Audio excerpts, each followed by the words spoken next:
नाशिक पोलिसांची मोठी कारवाई. देवळाली कॅम्पमधील जबरी चोरीचा गुन्हा उघड.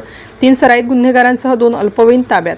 देवळाली कॅम्प पोलीस ठाणे हद्दीत भर रस्त्यात मारहाण करून मोबाईल आणि पैसे लुटणाऱ्या टोळीचा नाशिक गुन्हे शाखा युनिट 2 ने पर्दाफाश केलाय. या प्रकरणी पोलिसांनी रेकॉर्डवरील 3 सराईत गुन्हेगार आणि 2 विधी संघर्षित बालकांना ताब्यात घेतलं आहे. 10 मे 2024 रोजी रात्री 8:30च्या सुमारास खंडोबा मंदिर परिसरात ही घटना घडली होती. 3 अज्ञात इसमांनी एका दुचाकीस्वाराला अडवून लाकडी दांडक्याने बेदम मारहाण केली.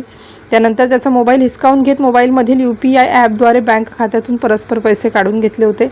तपासाची चक्रे फिरली. गुन्हे शाखा युनिट 2 चे पथक समांतर तपास करीत असताना त्यांना गुप्त बातमीदाराकडून माहिती मिळाली. या माहितीच्या आधारे वडाळा गाव येथील नदीपात्राच्या पुलाजवळ सापळा लावून संशयितांना शिताफीने ताब्यात घेण्यात आलं.